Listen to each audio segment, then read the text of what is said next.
Ya, terima kasih. Ada yang mau jawab duluan? Kita demokratis ini. Ada yang mau jawab duluan? Nanti saya tambah atau saya jawab duluan, nanti yang nggak sempurna disempurnakan. Ya. Jadi sekarang bagaimana nih? Mau meningkatkan amar ma'ruf nahi munkar, ya. Kemudian cara meningkatkan kesadaran, terus cara menegakkan salah satu contoh misalnya ada yang meninggalkan kewajiban atau hukum yang diperintahkan agama Taurat misalnya, ini gimana caranya? Yang pertama saya ingin katakan bagaimana agar kita berani kita wahyu dari itu. Memang kalau kita bicara penegakan amar ma'ruf nahi munkar, kalau amar ma'ruf sih banyak, ya. Hari ini juga salah satunya adalah untuk amar ma'ruf, ya. Cuma saya lebih tekankan kepada nafsu. Jadi diri dulu, diri pribadi dulu. Dan kita lihat juga pendakwah, ya, mubalik, mana-mana kita diserukan untuk kebaikan, penegakan kebaikan. Kalau untuk menegakkan, kita lihat di depan mata kita banyak pelarangan-pelarangan yang dilakukan oleh pemuda-pemudi muslim di depan mata, kemudian secara jamak kelihatan, secara kasat mata kelihatan di depan kita, bahkan ada di lingkungan kita. Ini memang prosesnya panjang, ya. Dalam kondisi negara seperti ini, memang kita tidak bisa begitu ada orang main judi langsung bawa makan mukul bubarin, nggak bisa, ya. Ada orang misalnya berdekatan berdua, ya. Kemudian kita langsung pecut atau langsung lempar batu, nanti yang masuk penjara kita, bukan dia. Jadi kan apa? Negara yang diatur dengan koridor hukum seperti sekarang ini, dan kita bukan bagian dari penegak hukum. Nah itu, jadi prosesnya kenapa saya katakan panjang? Sebetulnya kalau kita semuanya pemuda-pemudi muslim atau seluruh masyarakat muslim itu ingin berjuang di dalam menegakkan amar ma'ruf nahi munkar, itu prosesnya dimulai dengan sangat panjang. Kenapa terjadi seperti sekarang? Kok rasanya sulit sekali yang menghasilkan suatu aturan-aturan, ya, yang mengharuskan untuk yang lebih memihak kepada Islam, kepada syariat Islam. Kok sulit amat? Ini kalau saya bicara prosesnya panjang.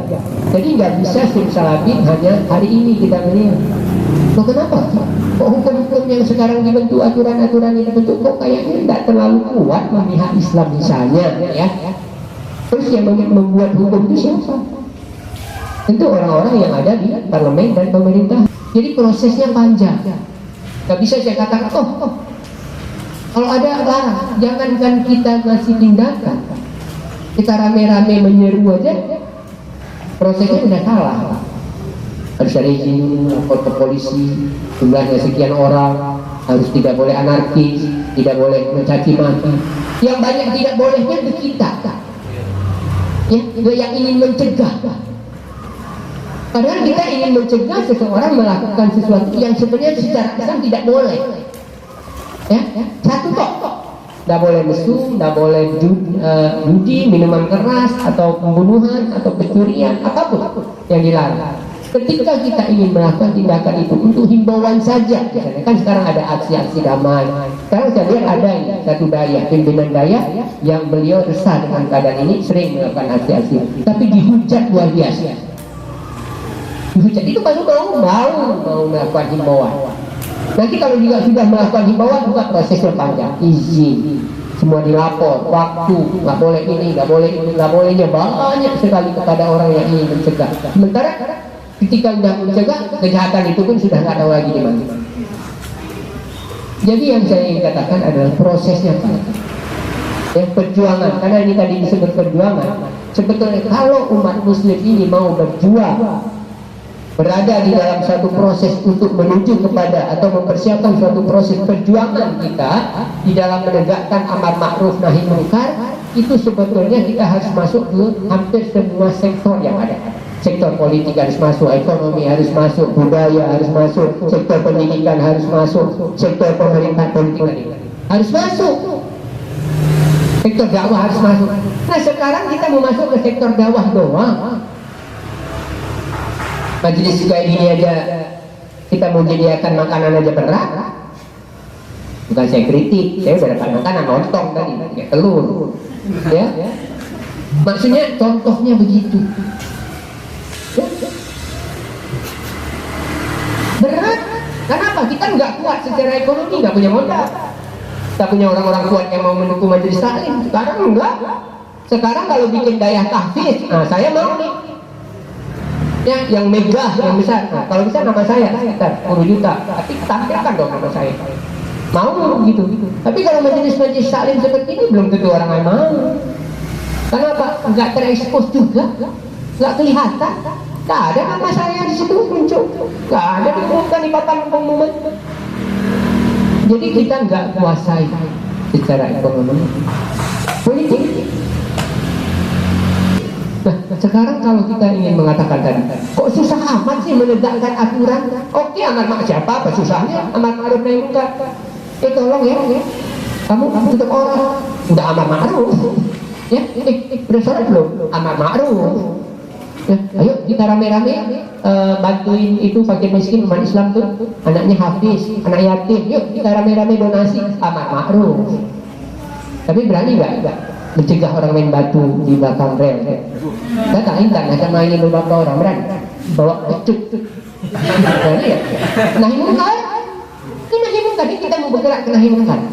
Berani nggak menghalau orang-orang yang dulu berdua-duaan di hutan lindung misalnya? Berani nggak? Nggak boleh, hawa. Berani nggak? Sok jadi WH misalnya, WH relawan, WH wasliyah, WH himawah. Berani nggak? Kan amar ma'ruf nahi munkar. Emang ada dipisah amar ma'ruf nanti nahi munkarnya belakang? Enggak, amar ma'ruf nahi.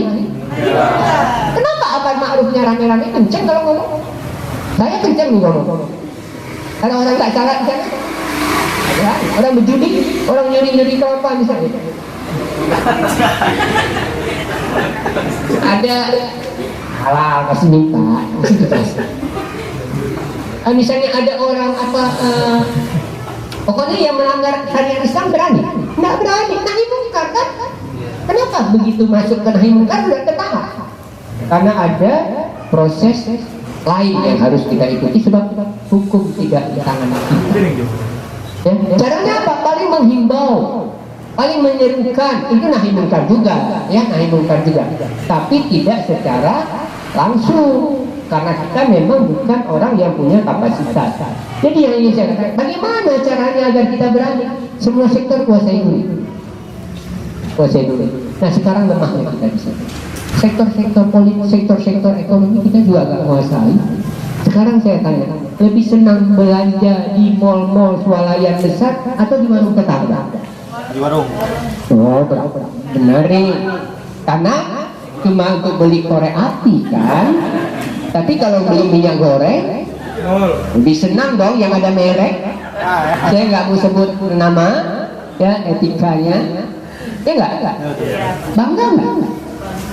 Alasan kenapa beli di sana? Nyaman. Ya berapa lama mau tidur di sana?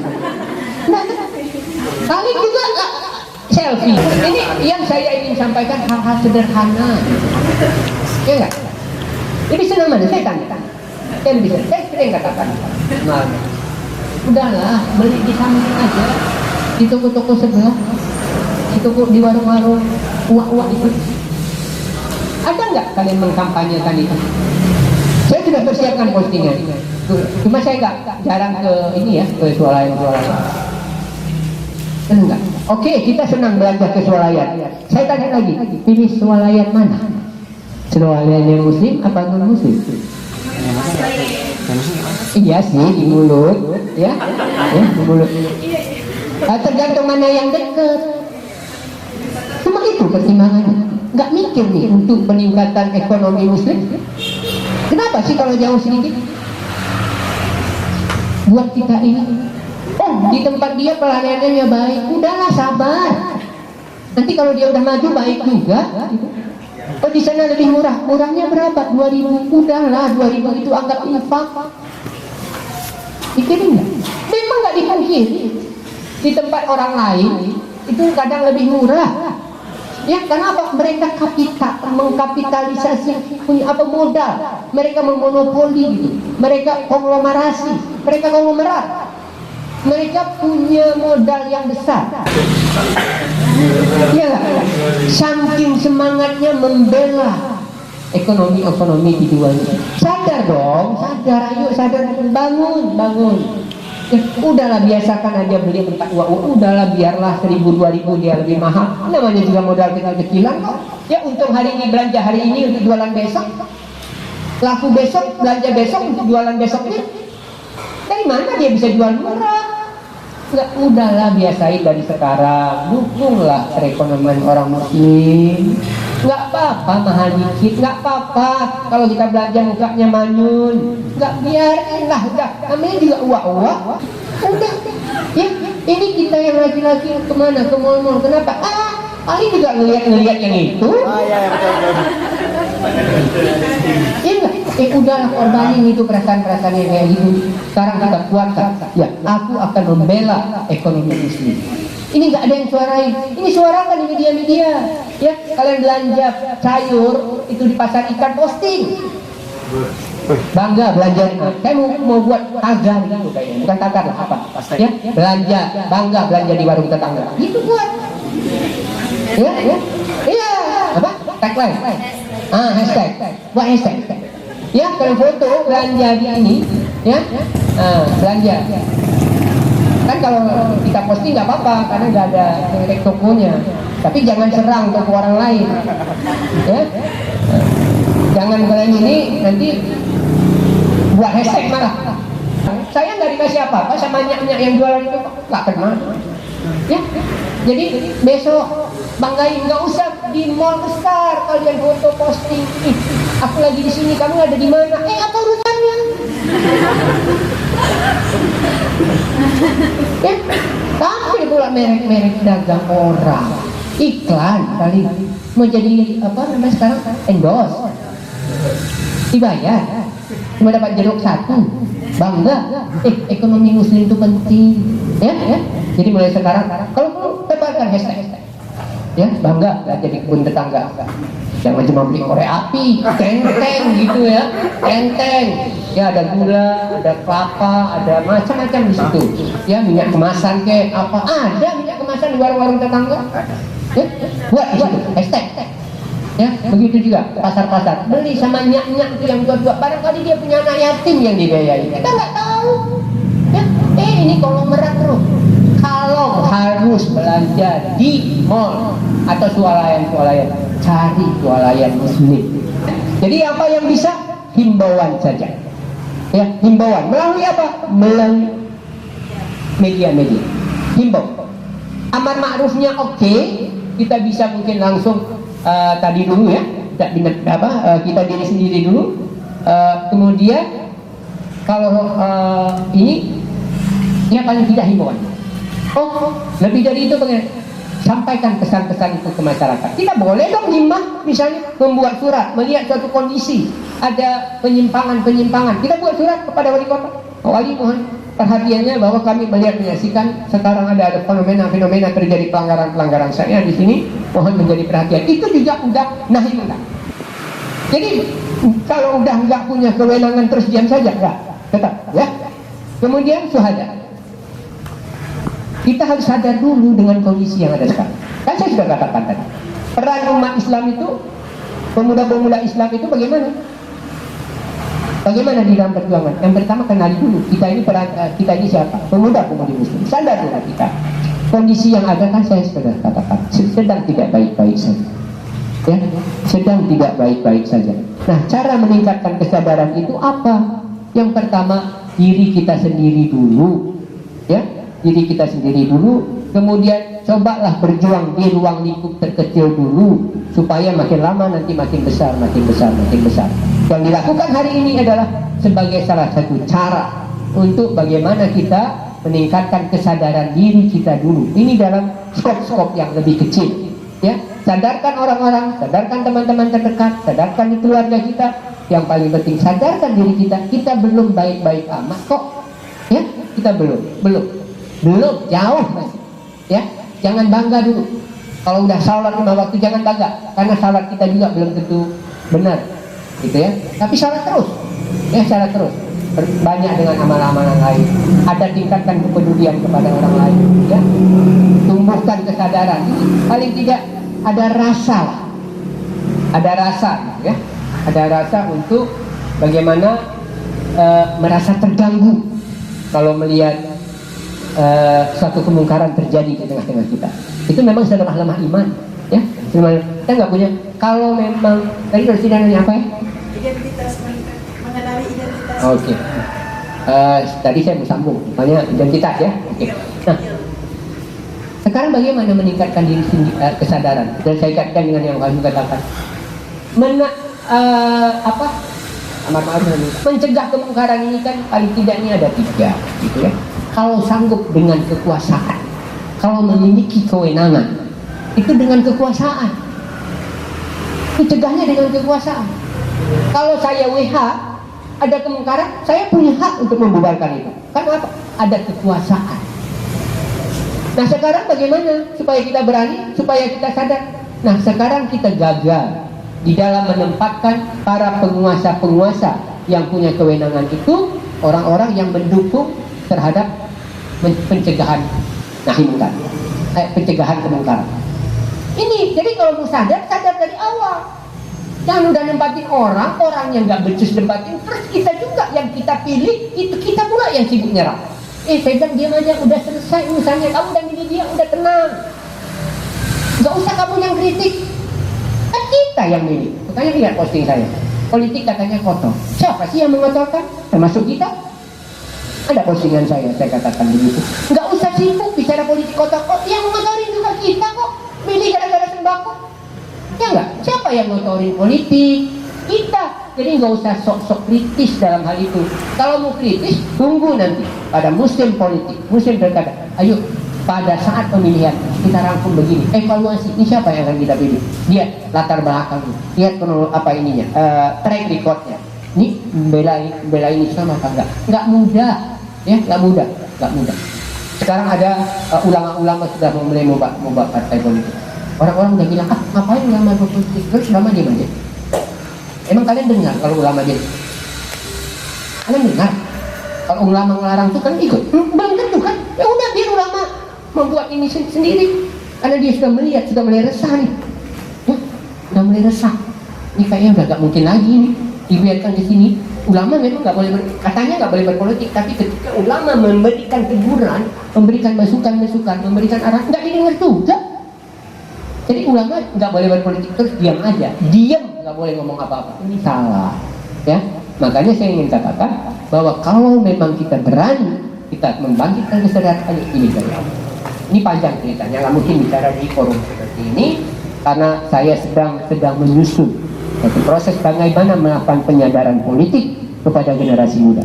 Kalau nanti itu sudah selesai konsep yang ingin saya katakan, saya ingin ada forum dengan generasi muda karena saya lihat pemuda-pemuda ini juga sudah ikut merusak proses politik yang terjadi di Indonesia. Jadi karena apa? Nggak ada idealisme lagi.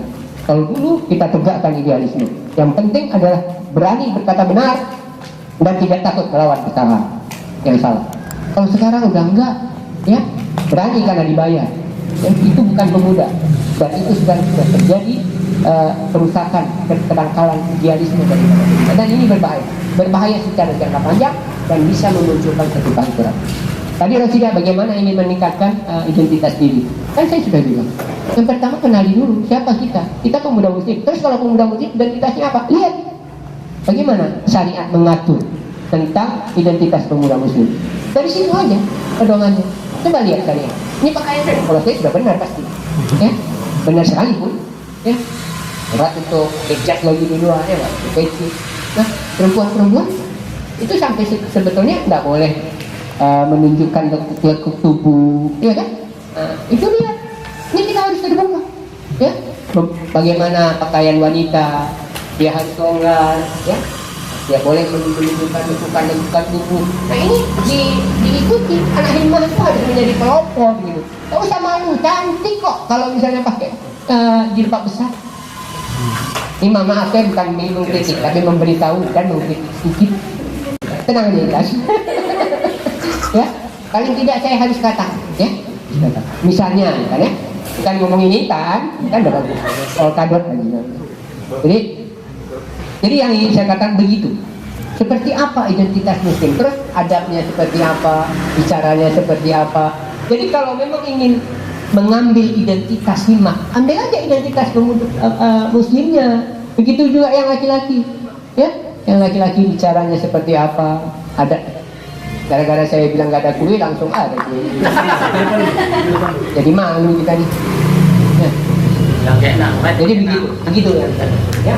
Jadi sekali lagi saya ingin katakan, kalau mau tahu bagaimana kita ingin membuat ingin menentukan identitas Muslim, ya lihat apa yang diatur oleh syariat. Gak usah jauh-jauh. Syariat Islam juga modis kok. Ya, syariat Islam tuh modis. Ya, itu mau pakai pakaian lebar-lebar, tapi ada variasi-variasi segala macam, nggak dilarang. Modis sekali. Saya kemarin bicara dengan yang mengurus artefaknya Rasulullah. Orang bingung, kenapa terlalu banyak imamahnya Rasulullah yang di sini ada, di sana ada. Karena Rasulullah itu modis. Rasulullah itu jaga penampilan. Rasulullah menerima tamu lain pakaiannya, ya.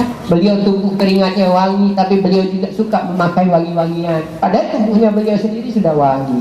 Ya, beliau punya pakaian-pakaian yang indah-indah, ya, imamahnya beda. Jadi Muslim itu juga modis, tapi modis yang ditentukan oleh syariat. Ya, maaf saya hanya menyampaikan, ya prosesnya kan ada. Ya? Jadi kita insyaallah, kadang-kadang mau pakai cadar juga. Silakan kalau baca.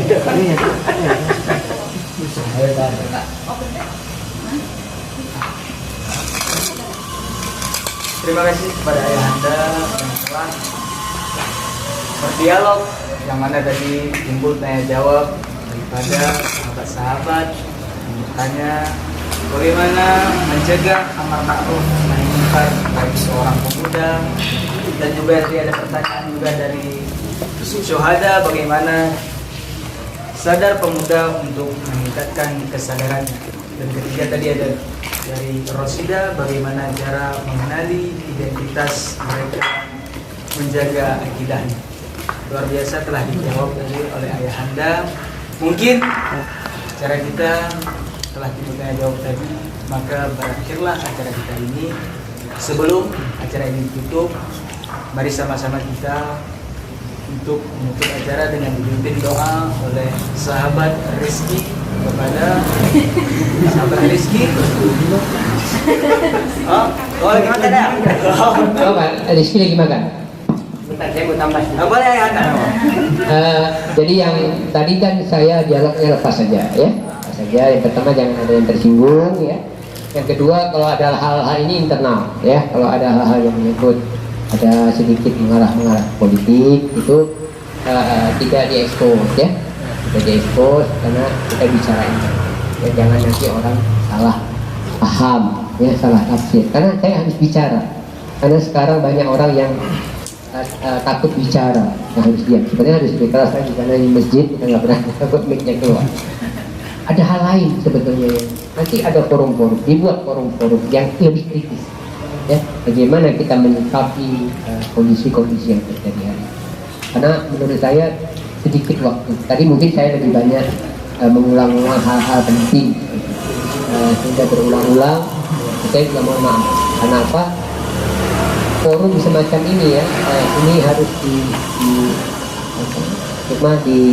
lebih digalakkan, ya, jawabnya harus lebih digalakkan. Ini termasuk putri, ya, diangkat pelajarnya. Angkatan putri udah datang belum? Ini. Oh iya, ya. Keren, ya, itu betul angkatan, ya, kan? Betul. Jadi itu juga gitu generasi muda, sebenarnya ya. Jadi digalakkan. Nanti masih makan kan? Saya lagi bantu Rizky. Sebetulnya saya mencoba membantu Rizky. Udah saya makan.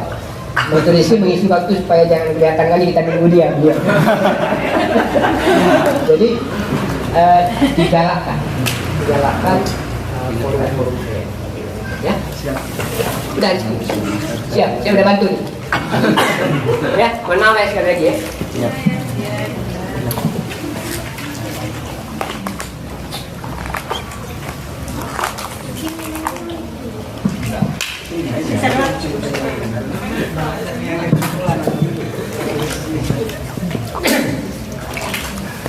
أعوذ بالله من الشيطان الرجيم بسم الله الرحمن الرحيم الحمد لله رب العالمين حمدا الناعمين حمدا الشاكرين حمدا يوافي نعمه ويكافئ مزيدا يا ربنا لك الحمد كما ينبغي لجلال وجهك الكريم وعظيم سلطانك اللهم صل على سيدنا محمد وعلى آله وأصحابه رسول الله أجمعين اللهم اغفر لنا ذنوبنا وذنوب والدينا وارحمهم كما ربونا صغارا ولجدنا ولجدتنا ولأساتذتنا ولمعلمنا ولمشايخنا ولجميع المسلمين والمسلمات والمؤمنين والمؤمنات الأحياء منهم والأموات برحمتك يا أرحم الراحمين اللهم إنا نسألك علما نافعا ورزقا طيبا وعملا متقبلا اللهم أحينا بالإيمان وأمتنا بالإيمان واحشرنا بالإيمان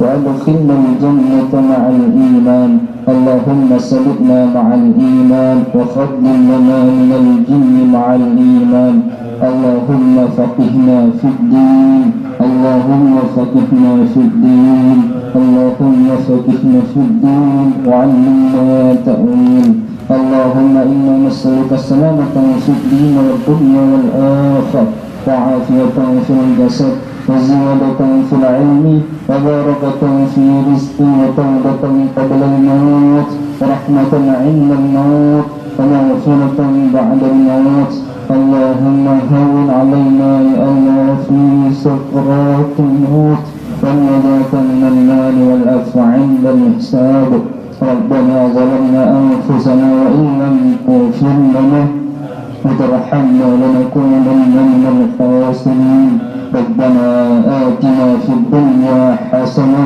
وفي الآخرة حسنة وقنا عذاب النار صلى الله على سيدنا محمد النبي الأمي وعلى آله وأصحابه أجمعين سبحان ربك رب العزة عما يصفون والسلام على المرسلين والحمد لله رب العالمين.